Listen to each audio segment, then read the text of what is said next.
नमस्कार दोस्तों। तो आज की इस क्लास में हम लोग सीखने वाले हैं एक पत्र कैसे लिखा जाता है।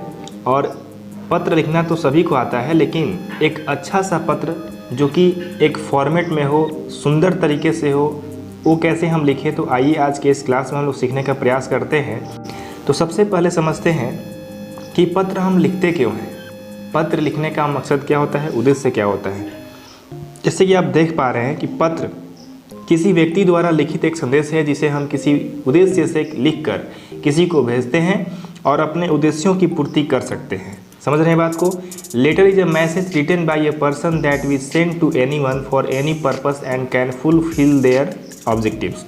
मतलब आप किसी को पत्र लिखते हैं अपने उद्देश्यों की पूर्ति हेतु। समझ रहे हैं बात को। ये तो आप समझ गए कि आप पत्र क्यों लिखते हैं, तो अपने उद्देश्यों की पूर्ति के लिए आप पत्र लिखते हैं। समझ रहे हैं बात को।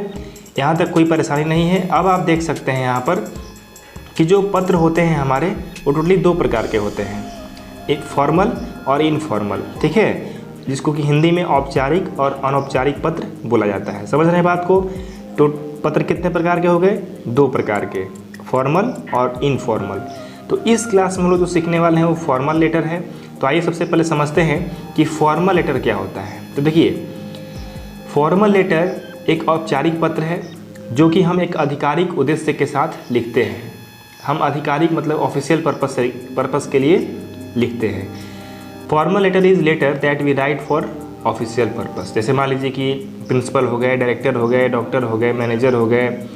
ठीक है, तो इन सभी लोगों के पास जो ऑफिशियल वर्कर होते हैं उनके पास हम पत्र लिखते हैं, वो फॉर्मल लेटर कहलाता है। समझ रहे हैं बात को। जैसे आप यहाँ पर देख पा रहे हैं, to give information, to apply for a job, to make a complaint for information. तो इन सभी चीज़ों के लिए आप फॉर्मल लेटर का यूज़ करते हैं। ठीक है, अब आइए देख लेते हैं कि इनफॉर्मल लेटर क्या होता है। इनफॉर्मल लेटर अनौपचारिक पत्र है। ये पत्र मैत्रीपूर्ण पत्र है। मतलब इनफॉर्मल लेटर जो है ये मैत्रीपूर्ण पत्र है, जिसे हम दोस्तों या रिश्तेदारों के लिए लिखते हैं। समझ रहे बात को। जैसे आप देख सकते हैं, an informal letter is also referred to as a friendly letter. It is a personal letter written to friends और रिलेटिव। मतलब आप समझ सकते हैं कि जो ये इनफॉर्मल लेटर होता है, अनौपचारिक पत्र जो होता है, ये हम अपने दोस्तों या रिश्तेदारों के लिए लिखते हैं। समझ रहे बात को। अब दोस्तों और रिश्तेदारों के लिए हम पत्र क्यों लिखते हैं? तो to greet, give advice, congratulates, request information, asking questions. तो इन सभी उद्देश्यों के लिए आप दोस्तों और रिश्तेदारों के पास पत्र लिख सकते हैं। ठीक है, जैसे कि आप जानते हैं कि इस क्लास में हम लोग सीखने वाले हैं कि फॉर्मल लेटर कैसे लिखा जाता है। तो आइए सबसे पहले समझते हैं कि फॉर्मल लेटर का फॉर्मेट क्या होता है और कैसे हम लिखने शुरुआत करेंगे और किन किन बातों का ध्यान देंगे लेटर लिखते के समय। ठीक है, तो आइए देखते हैं। सबसे पहले आपके सामने ये एक पेज का फॉर्मेट आपको दिख रहा होगा। ये पेज का फॉर्मेट है। जैसे कि आपको इधर से ये खाली जगह दिख रहा है, इधर से भी सब। ठीक है, तो ये ज़रूरी है। सबसे पहले पत्र लिखने से पहले आपको ज़रूरी है कि जिस पेज पर आप पत्र लिख रहे हैं उसके ऊपर साइड में, इस साइड में और इस साइड में स्पेस छोड़ कर लिखना है। अब ये स्पेस क्यों छोड़ना है, तो ये आप समझ सकते हैं कि जिस ऑफिशियल पर्पस के लिए आप पत्र लिखते हैं, तो ऑफिस में जाने के बाद ये पत्र हो सकता है कि सील हो जाए। मतलब सील मतलब यहाँ पे जो ये कॉर्नर है, यहाँ पे स्टैंप लग जाए, मतलब स्टैंप लग जाए, तो आपको यहाँ पे जो लिखेंगे होंगे आप ये ढक सकता है। इसलिए आप स्पेस छोड़कर यदि लिखते हैं तो आप जो भी लिखेंगे आपका नीचे सेफ रहेगा, ढकेगा नहीं अंदर में। ठीक है, वैसे फॉर्मेट में है तो हमें लिखना है, इतना स्पेस देकर लिखना है। आप एग्ज़ाम पर्पज़ से लिख रहे हैं तो भी इन बातों का ध्यान देंगे। तो देखिए, सबसे इम्पोर्टेंट बात है कि सबसे पहले आप जो डालेंगे पत्र में वो है आपका सेंडर एड्रेस। जो आप पत्र लिख रहे हैं उनका सेंडर एड्रेस यहाँ पे डालेंगे। उसके बाद डेट डालेंगे, जिस दिन आप पत्र लिख रहे हैं उस दिन का डेट डालेंगे आप। उसके बाद रिसीवर एड्रेस, आप पत्र किसको लिख रहे हैं। तो इसमें हम लोग सीखने वाले हैं प्रिंसिपल के पास पत्र कैसे लिखें। तो आप प्रिंसिपल के पास पत्र लिख रहे हैं तो ये रिसीवर एड्रेस हो गया, क्योंकि जब आप पत्र लिख कर भेजेंगे तो रिसीव कौन करेगा? प्रिंसिपल करेंगे। तो प्रिंसिपल का यहाँ पे एड्रेस हो जाएगा, the principal, DAV school, station road, Dumraon.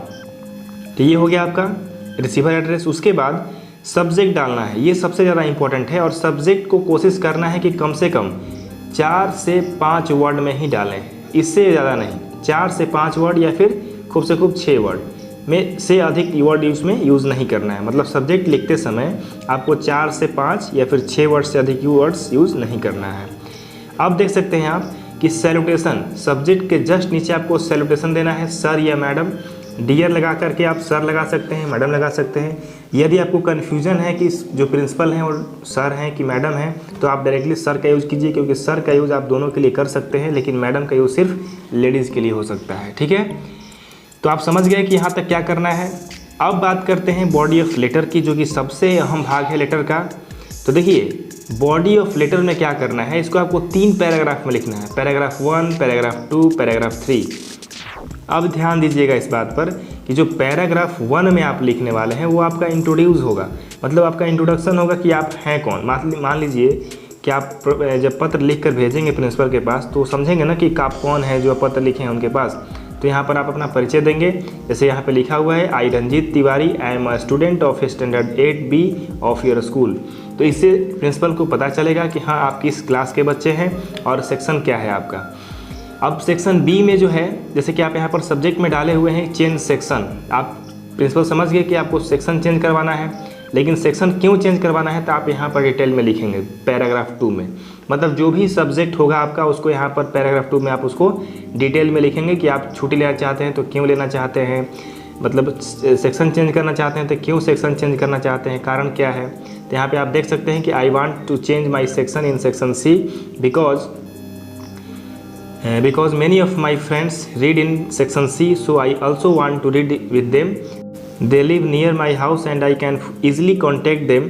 Moreover, in section B there are very intelligent students and I am very weak in mathematics, and the teacher who teach in English in section C is my favorite teacher. तो आप यहाँ पर principal समझ गए कि आप जो section C में करना चाहते हैं, ताकि उसमें आपका मैथमेटिक्स कमज़ोर है और आपके दोस्त भी उसमें पढ़ते हैं, तो आप आसानी से अपने पढ़ाई को सही तरीके से करने के लिए आप चाहते हैं कि आप सेक्शन सी में चले जाएं। ठीक है, तो ये हो गया बॉडी पैराग्राफ 2 की बात। पैराग्राफ 2 लिखने के बाद आपको पैराग्राफ 3 की बात कर लेते हैं कि पैराग्राफ 3 में जो आप लेटर लिखेंगे उसको आप इंड करेंगे, जैसे I hope you will allow me to join section C and I will always be grateful to you for this. मतलब आप यहाँ पर आभार व्यक्त कर रहे हैं इन सभी चीज़ों के लिए। उसके बाद थैंकिंग यू डालेंगे, your obedient, name, section, standard और प्लेस। तो ये हो गया आपका लेटर। ये आप लेटर इस प्रकार से इस फॉर्मेट में लिखेंगे। सबसे पहले sender address, date, receiver address, subject, salutation. उसके बाद आपको बॉडी ऑफ लेटर लिखना है, पैराग्राफ मतलब 3 पैराग्राफ में लिखना है। और कौन कौन सा, तो इंट्रोडक्शन पहला में अपने आप के बारे में बताना है, दूसरा में टॉपिक को डिटेल कर देना है कि आप क्या चाहते हैं, और थर्ड में आपको लेटर का इंड कर देना है। ठीक है, तो आप समझ चुके हैं।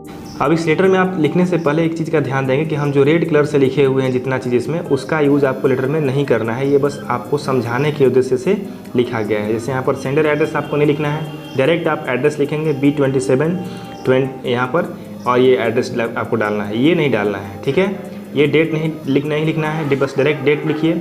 रिसीवर एड्रेस नहीं लिखना है, बस डायरेक्ट यहाँ पर एड्रेस डालिए। ठीक है, तो जो चीज़ रेड से लिखा गया है उसको आपको लेटर में यूज़ नहीं करना है, बस आपको समझाने के उद्देश्य से किया गया है। ठीक है, तो चलिए उम्मीद करते हैं आपको बहुत अच्छे से समझ में आया होगा। अब आप इस प्रकार से अपने से पत्र लिखकर प्रयास करेंगे, फिर हम लोग अगले क्लास में एक अलग प्रकार के पत्र को लिखेंगे। चलिए, बहुत बहुत धन्यवाद।